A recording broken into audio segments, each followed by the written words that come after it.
Bismillahirrahmanirrahim. وَإِذَا قِيلَ انشُزُوا فَانشُزُوا يَرْفَعِ اللَّهُ الَّذِينَ آمَنُوا مِنكُمْ وَالَّذِينَ أُوتُوا الْعِلْمَ دَرَجَاتٍ وَاللَّهُ بِمَا تَعْمَلُونَ خَبِيرٌ.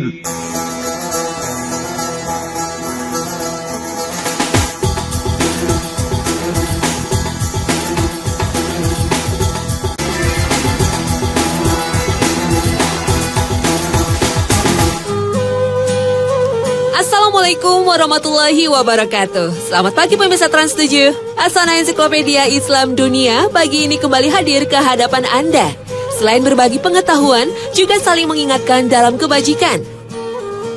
Tahukah Anda bahwa penjelajah dunia sebelum Columbus dan Marco Polo adalah seorang Islam? Seorang ilmuwan yang mencari Tuhannya hingga ke pelosok bumi. Pemirsa, inilah Ibnu Battuta.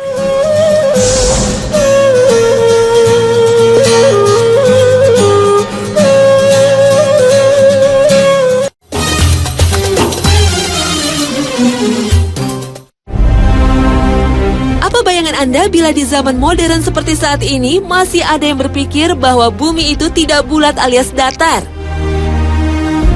Adalah Flat Earth Society yang memiliki pandangan seperti itu. Meski teknologi sudah membuktikan secara empiris bahwa bumi itu bulat, fakta seperti ini dianggap sebuah konspirasi tingkat tinggi Badan Antariksa Amerika Serikat untuk kepentingan tertentu.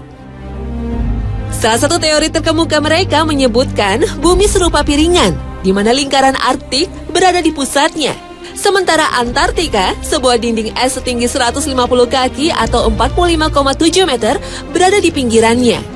Namun, abad ke-21 ini, di mana informasi berkembang pesat dan teknologi luar angkasa luar biasa maju, apakah mereka serius? Tentu saja mereka serius. Jadi, biarkan saja mereka mempertahankan pandangannya. Yang pasti, pembuktian bumi itu bulat sudah dilakukan para penjelajah dunia beberapa abad silam. Di abad ke-16, Nicolaus Copernicus mengungkapkan teori heliosentris dan diperkuat lagi oleh Galileo. Keduanya sepakat tata surya berpusat kepada matahari dan bumi itu berbentuk bulat. Namun jauh sebelum Copernicus dan Galileo, para sarjana muslim pada abad ke-9 Masehi telah menyatakan bahwa bumi bundar seperti bola. Pada tahun 830 Masehi, Muhammad bin Musa al-Khawarizmi beserta para astronom lainnya telah membuat peta globe pertama. Saat itu, para astronom muslim juga menyatakan bahwa keliling bumi mencapai 24.000 mil atau 38,6 kilometer.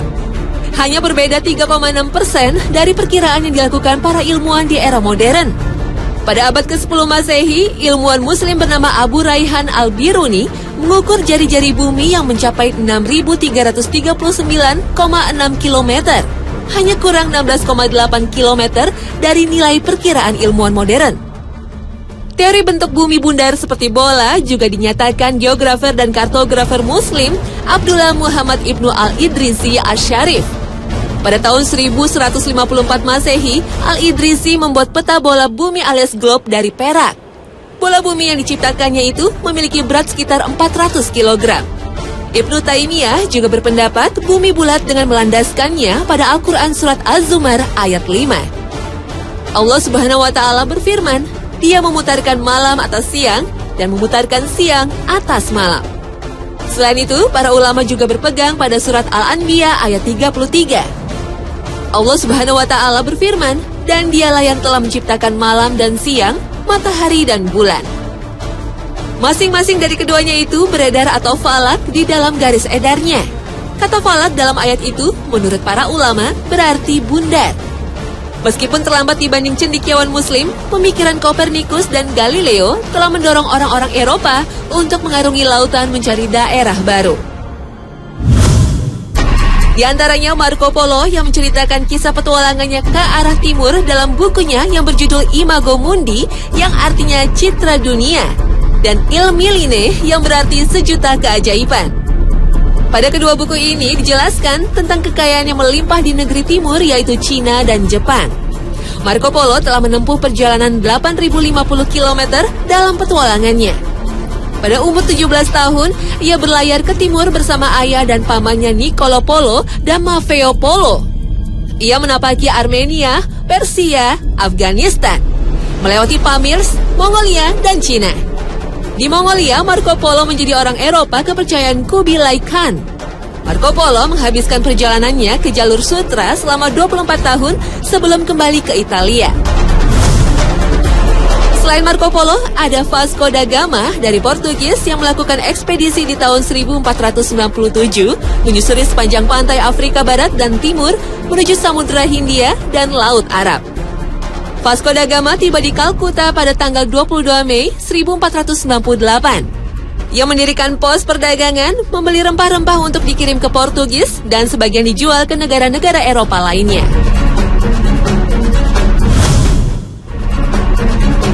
Penjelajah Eropa lainnya adalah Christopher Columbus.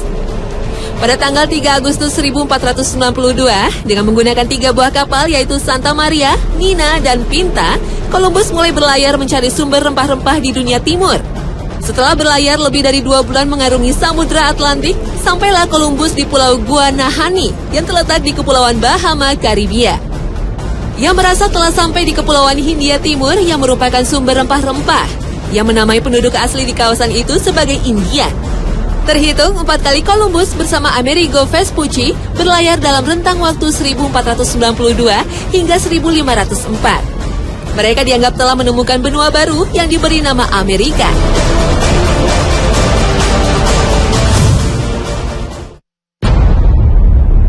Di antara para penjelajah samudra, Ferdinand Magelhaens dianggap yang pertama kali mampu mengelilingi dunia. Pada tanggal 10 Agustus 1519, Magelhaens berlayar ke barat didampingi oleh Kapten Juan Sebastian Delcano dan seorang penulis dari Italia yang bernama Pigafetta. Penulis inilah yang mengisahkan perjalanan Magelhaens dan Delcano mengelilingi dunia, yang membuktikan bahwa bumi itu bulat seperti bola. Pada tahun 1520, setelah menyeberangi Samudra Pasifik, sampailah rombongan Magelhaens di Kepulauan Massawa. Kepulauan ini kemudian diberi nama Filipina, mengambil nama Raja Spanyol Philips II. Dalam suatu pertempuran melawan orang Mactan di tahun 1521, Magelhaens terbunuh. Akibat peristiwa itu, rombongan bergegas meninggalkan Filipina, dipimpin oleh Sebastian Delcano menuju Kepulauan Maluku. Magelhaens dianggap sebagai orang besar dalam dunia pelayaran, karena menjadi orang yang pertama kali berhasil mengelilingi dunia.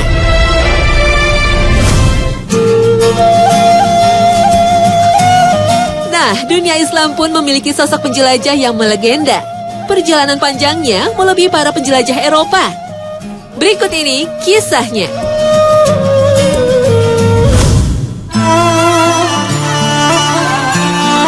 Anak muda dari Tangier, Maroko ini merelakan hidupnya pada hembusan angin yang membawanya kemanapun ia singgah.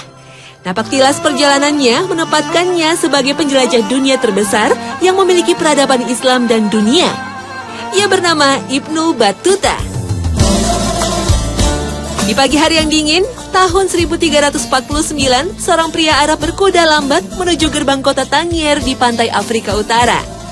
Bagi Ibnu Battuta, ini adalah akhir dari perjalanan jauhnya. Ketika ia meninggalkan rumahnya di Tangier 24 tahun yang lalu, ia tidak pernah merencanakan sebuah perjalanan sedemikian jauh dan lamanya. Dari kejauhan, matanya menyusuri lekuk putih atap-atap rumah dan kubah masjid yang berlatarkan Laut Atlantik. Ia mencoba menyusuri kembali ingatannya akan wajah kota yang telah ia tinggalkan selama hampir 1/4 abad lamanya.